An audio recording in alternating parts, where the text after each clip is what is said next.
My first time having Huli Huli chicken, we pulled into Oahu, specifically Pearl Harbor when I was in the Coast Guard. It's sweet, tangy, and makes the perfect meat option for the barbecue, for your grill. If you have the means to do a whole rotisserie setup, by all means do it. Huli Huli literally means like turn because they're turning on a big spit roast. We're also gonna do a really tasty, creamy, kind of simple mac salad. That's Hawaiian inspired as well. Get out your mise en place for the marinade. It's easiest to start with all the liquids first. We're gonna throw it into one big container. It's easier to mix the marinade without the chicken in it because we're gonna be able to mix it up a lot easier. And we can also set a little bit aside to baste it while it's on the grill. Now we're adding in mirin, which is a really tasty rice cooking wine. It kind of tastes and smells like sake. Super tasty. If you don't have mirin, you can use apple cider vinegar, white vinegar. You can even use sherry in this. It just depends what you have. If you don't want to get a full bottle of this kind of stuff, it's up to you. We're gonna add in some honey to add in a little more sweetness. We're just gonna add in a little. It also helps caramelize it a bit. Now we're gonna add in ketchup. I got pineapple chunks. If you have access to a full fresh pineapple, please use that instead. I'm gonna add in about half of the can, so about 7 ounces or so. We're gonna throw in the pineapple chunks as well. And don't worry, we're gonna be using these pineapple chunks for the sauce later. Basically, after we marinate the chicken, we're gonna boil this concoction down, probably mix it up with a little cornstarch if it needs thickening, and then we're gonna use that for the sauce, which is gonna be incredible. Now we're gonna add in more sweetness, brown sugar. This is a very sweet and tangy dish. It's absolutely incredible, and it caramelizes great on the grill. If you don't have access to a grill, just use a pan. You can even put it in the oven. All right, now we got all of our liquids in. Now we're gonna start grating our veggies. So it's good to grate for this specific marinade because it really makes it that much stronger. So think about if you go ahead and eat this garlic clove whole, I don't totally recommend doing that. Maybe if you roast it'd be good. But if you mince it compared to chopping it, compared to grating it, grating is gonna be strongest and then a whole clove will be the weakest. It breaks it down, you know, it kind of, think of it as an ice cube, and the more you chip an ice cube, the more water.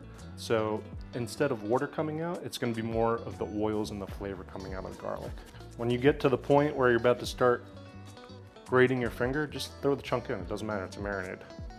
I got a nice yellow onion here. You can use white, red, whatever your taste preference is. We're gonna grate this in as well. Learned this trick from my boy, Waka. Shout out Waka. We're gonna grate probably, we'll call it a quarter of an onion. So half of a half. All right, now we got the quarter of an onion in. Now we're gonna add in our ginger. Now get some fresh ginger. Don't get a peeler, just use a spoon. It's way easier. And we're all about making things easier in the kitchen. The side of the spoon just really catches the skin like you're seeing. When the peeler is just gonna get stuck or you're gonna take too much off, it's just more time consuming. So whatever we can do to make our life easier, we're gonna be doing. Just use your knife for these little like chunks like this. They're a pain in the ass. If you really wanna work on it, you can. All right, so we got all the skin off now. We're gonna grate this as well.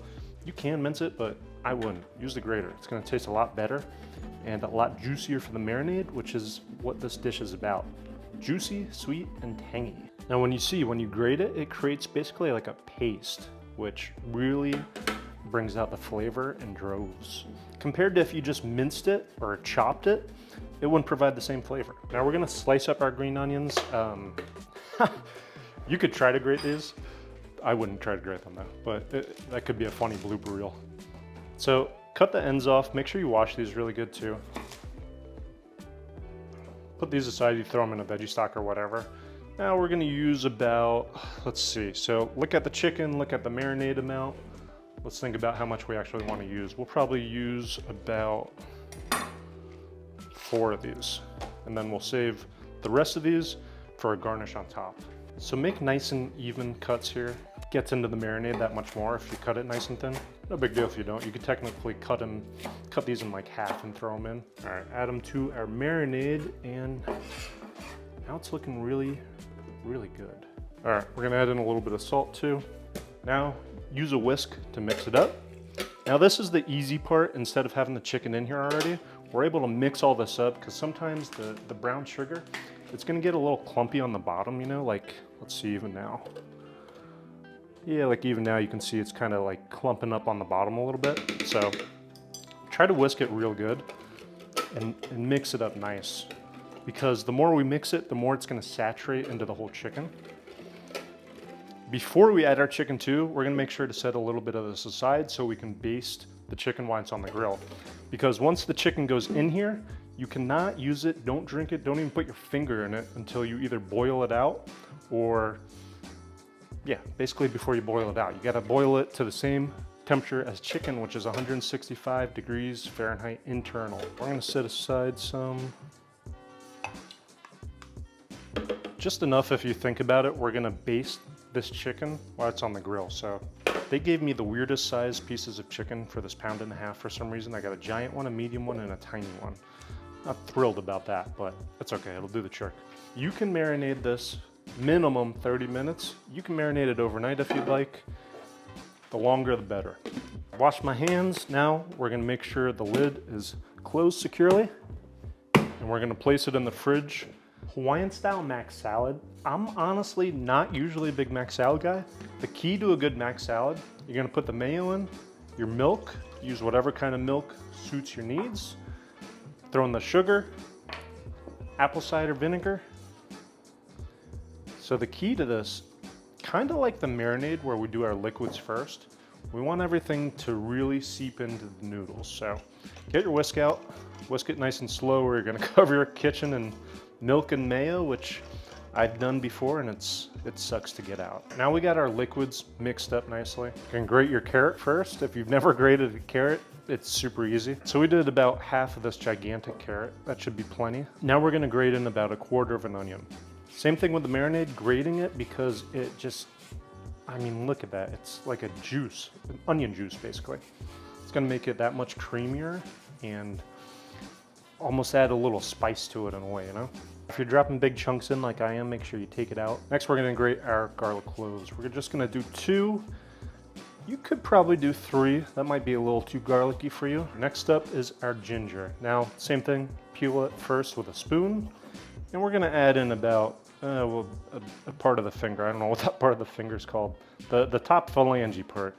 We're gonna add in fresh ginger, we're gonna grate it. We've got about the top phalange part of grated ginger. We're gonna add that in as well. Add in some salt and pepper to taste. Add a good amount. Cracked black pepper above all else. We've got our cooked macaroni noodles. Cook them till they're al dente or just a little past. Cool them down to stop the cooking. Now, we're gonna actually give this a mix before we throw in the noodles. That's right. What am I doing? Just use a spoon or whatever. This creamy goodness, it's gonna soak up into the macaroni noodles. The key part about the Hawaiian style mac salad, you do it this way, it soaks into the noodles. You gotta set it in the fridge though for minimum 30 minutes, and you gotta serve it really cold. Don't let it sit out on the counter and then serve it. Serve it cold, it's gonna be 10 times better.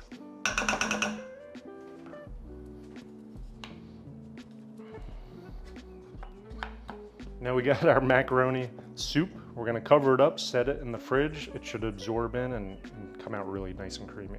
As you can see, it's a little too soupy. I got a little overzealous with the milk probably. Just drain a little out, no big deal. All right, give it a good drain. It should be a little more like this consistency wise. Now after it sits in the fridge, all the excess liquid will soak up in the noodles. That marinated chicken smells absolutely amazing. It's been sitting for 45 minutes, maybe an hour or so. We got our grill nice and hot, and we're ready to cook out. Make sure you got all the right tools. Remember that liquid we set aside for later? Well, now is later. Make sure you have a basting brush as well, so you can baste it throughout. Make sure you have a thermometer as well. Nice digital one does the trick. It's good to use another set of tongs that's touching the raw meat to place on the grill. Just another something, or you can wash your other ones. Just keep in mind, this is raw chicken, and it can make you really sick if you don't do it correctly. So we're gonna cook this chicken probably about 10 minutes on each side. This big one, maybe a little more, we'll see how it goes. Now we wanna go skin side down first. Get that nice crisp on it. Now we're gonna set this aside. We're gonna boil this down and make a little sauce out of it, which I'll show you in a minute. It smells absolutely delicious. Now we're gonna set a timer for 10 minutes for the chicken. We're gonna boil our sauce in the meantime, then we'll come back down and flip it. We're gonna boil our marinade. So remember, the raw chicken was in here. That means we have to boil it for roughly 5 to 10 minutes, or it needs to go past that 165 degrees Fahrenheit. Basically, that's gonna cook out all the bacteria and enable us to use this as a sauce, right? We're gonna top our chicken with it, throw it on some rice maybe a little on the mac salad, we'll see. Now, basically set it and forget it. You can stir it every few minutes or so. At the end, we're also gonna add in a little bit of cornstarch mixed with some water. I'll show you how to make that real quick. All you need for a cornstarch slurry is a little bit of water, a little less than that. A little bit of water and a little bit of cornstarch. Now, the difference of doing it like this compared to just adding the cornstarch into the mixture, if you did it the wrong way, it'd get all clumpy, it wouldn't mix in that well.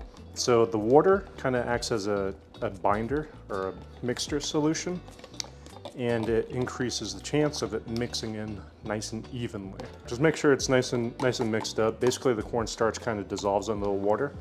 And we're gonna add that in as the last step once it's boiling and good to go and thicken up a lot more. Our mixture is starting to boil right now, so it needs to boil and look like this for at least 5 minutes to kill all the bacteria from the chicken. It's easy as that. You can really use the same trick for any marinade you do. You just gotta make sure you boil the residual marinade that had the raw meat in it long enough to cook out that bacteria, because you don't want to eat that, otherwise you're gonna get sick. Now that it's been boiling long enough to cook out all the chicken junk, make sure our slurry is nice and liquidy. We're just gonna add it in simply as that, and we're gonna stir it up nice. Now let it cook down for probably another couple minutes at least. You're gonna see it's gonna start to thicken up as that, I keep wanting to call it coconut slurry for some reason, as the cornstarch slurry keeps mixing in. It's been like probably 12 minutes. Oh my God, it smells amazing. See how we're looking. Oh yeah, we're looking good. We're in business. All right, we're cooking with gas, as my wife likes to say. These are looking really good. Keep in mind, obviously, I've got a really odd selection for 1.5 pounds of boneless chicken thighs. Super big, medium, super small. Obviously, take the small one off first. Don't forget to use your lovely thermometer. All right, now we got to start basting these bad boys. All right, we're gonna give them a real good lather. It's gonna help keep them nice and moist. It's gonna help caramelize them a bit more. You know what? I'm gonna flip them back over, do the other side also.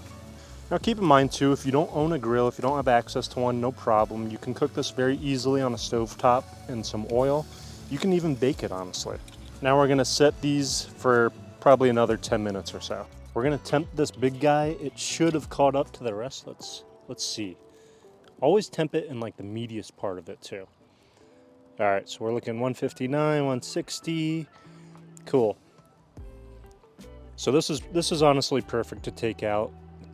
When we take it off the heat source, 10-15 minutes, it's gonna rise up another 10 degrees or so, which is perfect. So we're good to go. All right, we're gonna load these up, and we're gonna go check on our sauce, which should be more than ready by now. This is cooked down plenty. It's delicious. It's a nice consistency, and you can eat it just like this. You can put it in a mason jar or Tupperware, save the extra. It could go on anything, honestly. We've got our delicious chicken cooked off. We've got our sauce good to go. And I went ahead and I sliced up some green onions for a nice garnish. I also cooked off some white rice. Now we can check our mac salad, which came out fantastic. As you can see, my wife got into it. She wanted to taste test. I'm not gonna lie, I taste tested it also. So as you can see, pretty much all that liquid absorbs directly into the noodles. If I left all that liquid in without draining it, it would have been all right still, but I don't like it that soupy. I kind of just messed up. I put a little too much milk and stuff in it, no big deal. Like I showed you, just drain it off and it's all good. I'll be honest, I'm not that great at plating up food. I didn't really do it in the Coast Guard, to be honest. We served on what were essentially school lunch trays, and we didn't make things look pretty. So this might not look that pretty, but I promise it's gonna taste delicious. All right, we're gonna put this big sucker on, and we're gonna load up some mac salad. I'll be honest, the mac salad might be my favorite part of this whole dish. Get that consistency. See, that's what you want right there. Make sure you get some of those chunks of pineapple and everything too. Or slice green onion and be just a little bougie. Just a little bougie, nothing too crazy. All right, there we go. We got our Huli Huli chicken, we got our Hawaiian style mac salad, and we've got some simple steamed white rice, which is delicious. I don't know if you saw that, there was a little worm on top of my rice from outside I brought in. No big deal, it just fell in. I'll scoop it out, all good. I mean, this just looks incredible right here. Absolutely delectable. Now for the best part, we get to dig in a little bit.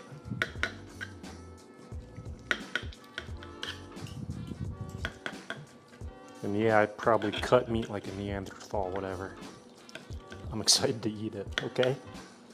Oh, wow. Look how tender that is, I mean. Just delicious. Wow. So if you enjoyed this episode, give it a like, subscribe to Hellman's Kitchen. I bet you'll also enjoy my previous episode. I'll link above and down in the description below. You can also download my free 1-month meal plan. It's on a Google spreadsheet, very easy to use, easy to substitute meals if you're not feeling one or the other. I also took the time and wrote out all the grocery lists. Really easy to use. I love feedback on it too. Just shoot me an email. All the information's in the spreadsheet. I'll link that below as well.